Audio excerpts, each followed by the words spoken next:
Warriors, grateful to have you in this video, my friends. Today is the day that I fill you with a deeper sense of understanding and not motivation. Today is the day I give you the 5 reasons for why you must not give up on yourself on this journey towards bettering your character and changing your identity for good. There was a time in my life where I strictly believed in things like motivation and inspiration. I had all the quotes, I had all the videos lined up in the morning. I demanded a ton of willpower from myself just to get through the day. And the truth is that I needed to replace that motivation, that inspiration is good, with understanding. Okay? When I began to understand the reasons for why I was doing this and why this is the most important time of my life, I began to get to a better place in my life. So today I want to fill you with the 5 reasons for why you must not give up on yourself. Number 1 is you already hold many of the skills and many of the mindsets in order to get to a better place in your life. You may not realize it right now, but your subconscious mind holds on to every conversation you've ever had, every place you've ever been, everybody that you've ever talked to, all the foods that you've ever eaten, all the emotional states that you've experienced. Your subconscious mind is hanging on to all of those experiences. So what does that tell us? That tells us that if we can begin to tap into the language and begin to turn our focus towards the same things we were focusing on when we had those good emotional states, we can begin to change the way we feel. And if we can begin to change the way we feel, we will begin to change our personality and our character. Let's understand this. You created all these different skills, haven't you? Through your relationships, through your careers. There were tough times in your life. Maybe you went traveling. Maybe you were faced with a dilemma, a situation, a challenge. And you overcame that challenge over and over and over again. How different is this challenge compared to those? Are you making this challenge much, much bigger than what it actually is? When in fact, just a few principles, just a few shifts in your focus could make a lasting difference. You have the skills, you have the training, you have the conditioning already within you. Please begin to understand this. Number 2 is because no one can do things the way you do them.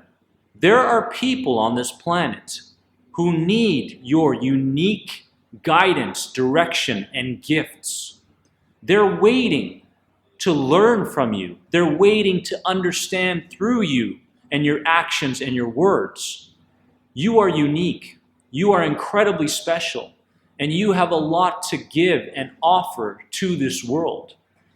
That's why it's so important that you must not give up on yourself, because other people that you know and don't know are relying on you.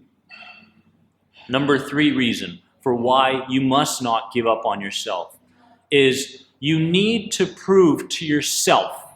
You need to prove to yourself that you are more than anxiety, and not to other people that you know around you right now.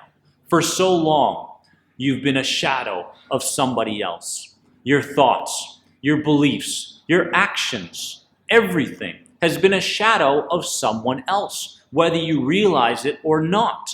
Maybe not one person, maybe a combination of people. That's why we must understand that your brain, when you begin to think through your mind, these aren't just your thoughts. These aren't just your perceptions.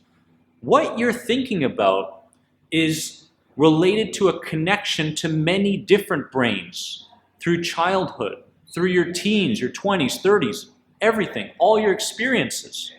So you have to understand how important it is to prove that you are more than anxiety to yourself. To yourself, nobody else. Stop trying to prove yourself. Stop trying to be so accepted. Stop trying so hard not to make a mistake. For God's sake, start failing and start making mistakes. Start allowing yourself to make those mistakes, because it's only then that you can begin to embrace uncertainty when in fact you've been living in a world of trying to be so certain for so long. It's time to be more flexible in your approach to yourself and what you do in the world, my friends. Number 4 is because what you're experiencing is related to habits. It's all habits. Do habits change? Yes. Can new habits be formed? Yes. I've got my favorite monk in the whole wide world. His name is Ajahn Brahm. I love him to death. I've been studying him for over 10 years now. And his humor gets to me, and his sincerity gets to me, his love gets to me, his words get to me.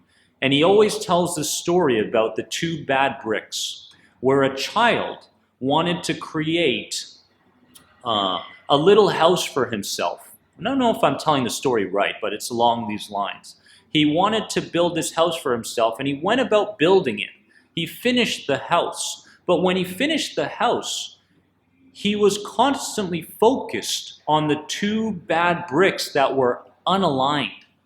They weren't aligned like all the other bricks. And day after day after day, he kept focusing on the 2 bad bricks of that house, which made him see himself as a failure. He failed in his pursuit to be able to build that house. Then there were some friends that came around and said, "Hey, what a beautiful house you created. How did you do this? You must have worked really hard on it." And then the kids started to go, well, yeah, I worked hard on it, but don't you realize the 2 bad bricks that are right there? It looks completely crap. He probably didn't say crap. But the kids started to go, no, I'm not recognizing the 2 bad bricks. I'm recognizing the entire house. I'm recognizing the thousands of other bricks that are around that house. I'm not focused on the 2 bad bricks. And then the child began to perceive things differently. He changed his perspective, and he stopped focusing on the 2 bad bricks, and he started to focus on the thousands of other bricks that he had laid for that house. This is habit. If you continue to focus on the 2 bad bricks, what's going to happen in your life? How will you continue perceiving yourself? How will you continue acting? How will you see your future if you continue to focus on the 2 bad bricks instead of the entire house? Very, very important that habits that are currently built can be rebuilt. Number 5 is because, and this is very, very important, because your memories are not real. I said it. Your memories are not real. They are a best guess recording. People carry around repressed emotion. People carry around information. Many, many times you'll ask somebody, "Hey, why are you in such a mood? Why are you in such a bad mood? Why are you so angry, depressed, anxious?" And they'll say, "You know what? This thing happened to me 9, 10, 15 years ago that I have just connected myself to emotionally. And unconsciously, I'm practicing the same mood so I don't lose the experience of what happened." And many, many times we look at that and we say, "Man, why are you carrying around all that information still? Why are you living based on your memory rather than living through your thinking?" People confuse remembering and thinking every single day of their lives. They think that they're thinking when in fact they're remembering. I think it's Richard Bandler who came up with that very important quote. So there's something called creative memory, where when something happened in our lives, we begin to build up more information around what happened. More and more information gets built up based around that memory. So the memory that we continue to remind ourselves over and over again isn't even real. We've added information, we've added instances, we've added more emotion to that original memory, which has made it much, much worse than what actually happened. This is what's called creative memory. We are creative beings, and we do this consciously and unconsciously. So it becomes very, very difficult to move forward from that past memory. But again, we can begin to see through our limited current perceptions. We can begin to do that, to understand that we've created something that is much worse than what actually happened.